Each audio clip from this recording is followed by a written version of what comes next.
All right, so Alyssa here from The Right Place, Right Time, or Allie, as my friends call me.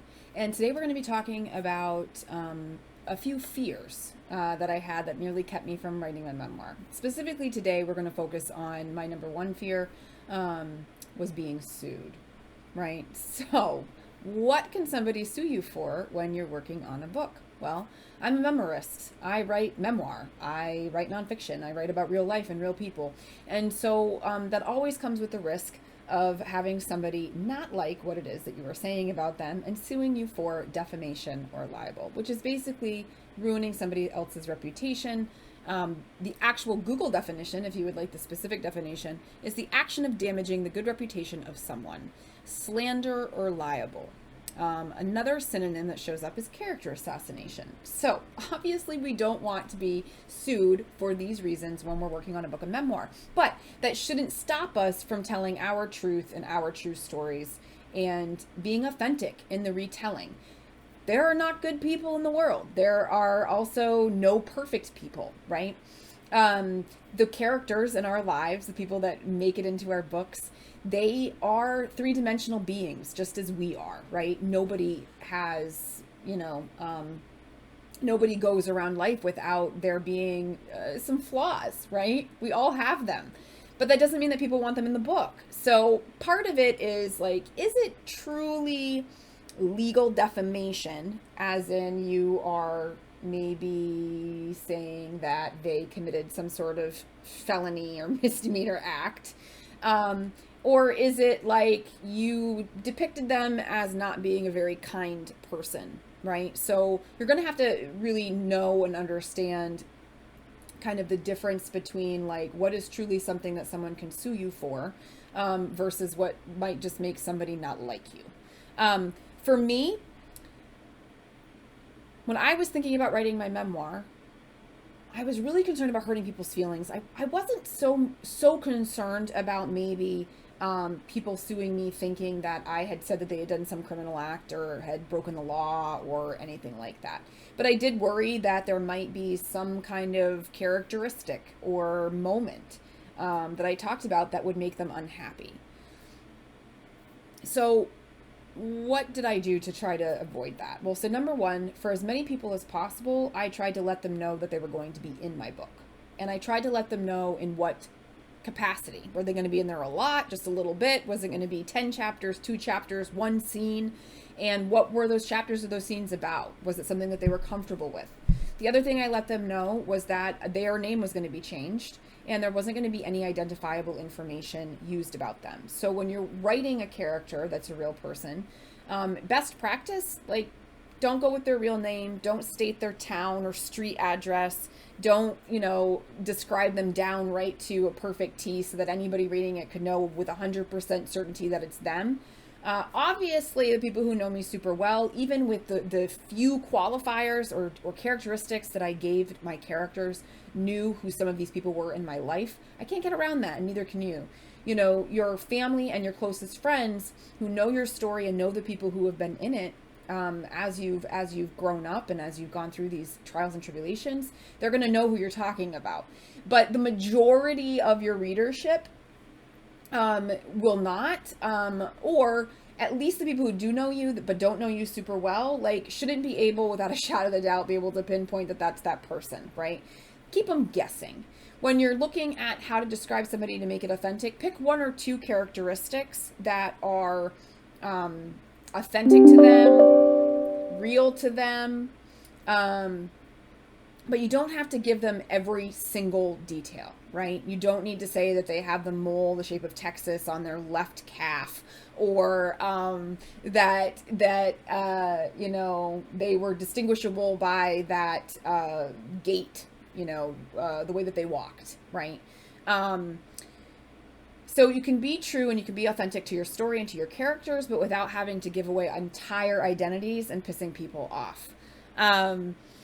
Now, obviously, the memoir lines can be a little bit murky, right? So, it's your life and your experience, and you can't tell your life experiences in isolation. You had other people who were impactful in your life that are going to make it onto the pages of the book, right? A lot of those people will be thrilled to be captured in a book and given an alias, given a character name. And then there might be others who are more uncomfortable. But you have to tell your own truth, and you have the right to do so. I like to say that if somebody is going to be seriously pissed off about the way that you express your vantage point, your perspective on the same story that they were a part of, then they can go and write their own book. They've got that right. They've got that creative license to go and write a book and, write about you as a character. Just know that if you're going to write about them, that like they have the same ability to write about you. That's the first thing. Second thing I think that we need to just be real about is you don't want to be writing about somebody for revenge. That's definitely going to lend itself to a more hateful retelling of the experience, which is probably going to come with pretty spiteful descriptions and characteristics of this person, and that probably will start to kind of move the line over into that legal qualifier of like, could you be sued for that? Okay, I am not a legal expert. I cannot give legal advice. The advice that I can give is to make sure that you speak with an attorney about these things. I know that I set up a call with my attorney just to make sure that I had kind of crossed my T's and dotted my I's. For the people who were featured in the book that I wrote that had their real names included, which was back in the acknowledgement section and in my resources section, I actually had them sign a release saying that I could use their real name in the book. And I had that release put together by my attorney just to cross my T's and dot my I's. Obviously, if you're getting acknowledged or your name and website's being put in your book, you would think that people would be more than happy to have that be the case. And there wouldn't be any harm in that. But I wanted to be explicit, with these people that this is what I was including, that they were okay with it, because I don't know how many copies of this book are going to be sold. I don't know what kind of people might find them for their name and their information being in the back. And I didn't want to assume that anybody was comfortable just because I would think it was really cool to be acknowledged or to be included in the resource section. So I think the most important thing, right, when it's sitting down and thinking about like, oh my gosh, do I really want to say that? Do I really want to write that piece? Do I really want to include that person? Here's a couple of things to consider and ask yourself. One is to ask yourself, does this particular scene or this particular moment in time that I need to write about this other person, does it serve the larger story that I'm trying to tell? If it serves the story and you really need to keep it, then it's a matter of how do you tell that scene or that part of the story while protecting that person's identity and still being authentic to your truth. Third thing is, if they're a person that you're comfortable confronting or speaking with, is letting them know that you want to include this portion of the book with them in it. These are the things that you did to try to protect their identity. Ask them if they're comfortable and give them the option to read that piece so that they know what's going to be said before it's published. This won't always be the case. For people who are writing memoirs, and it might include estranged friends or family members, or any number of other scenarios, I suppose, where you don't feel comfortable going and asking that person for their permission, then I would say do your due diligence to be as graceful and careful with what you're saying as possible. Again, with being true to the story and true to your truth. My personal experience was that there were sections of my book where I was going to write about my divorce and about my marriage. I wasn't exactly in a place at the time to go forthcomingly to my ex and say, hey, you're going to be in this book and in this capacity. I made the decision that I felt really comfortable with what I had said and how I had said it, that no harm would come to him, right? So think about like how the doctors and psychologists have that like ethical code where like the very first one is like intention to do no harm, right? So my intention was to do no harm.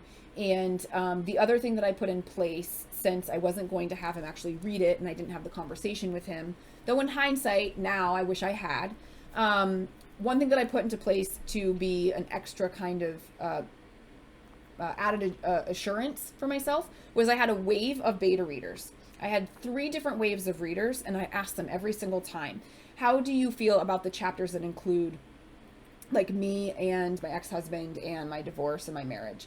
Do you feel like I've done an okay job of like being honest and truthful without like, tossing anybody under the bus or throwing our whole life story, out there in front of the world. Because the truth is, whether we're divorced or not, he's still the father of my son. My son is still very young. This book will be around for a long time. And while our relationship will change and evolve, while what happened and the way that we think about what happened or saw what happened between us will change and evolve, the book as it is going to be concrete. It's not going to change. It's not going to evolve. The book is what the book is. It captures a moment in time. So having those outside perspectives, those beta readers, was super helpful in being able to say, no, I think that you were really careful here, that you did a really nice job of, painting a picture in a way that didn't give away too many details, but gave enough to the reader.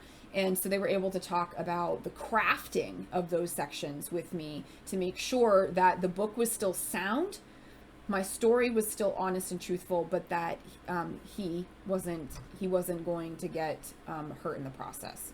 Or at least we were doing the best that we could to make sure he wasn't get hurt in the process. I can't control anybody's feelings and reactions to anything. So when it comes to you thinking about, who you're writing about and their reactions, then if you're in good standing with them, then you might consider having those open conversations, letting them read it, having them sign a release, letting them know what you're doing to change the work. If you don't need the story or you don't need that character, then leave it out, and then you skip the headache altogether and the worry and anxiety, right? And again, consult with a lawyer and attorney. So I hope that you found some of the tips in this video helpful when you've got that kind of feeling about writing about other people in your nonfiction.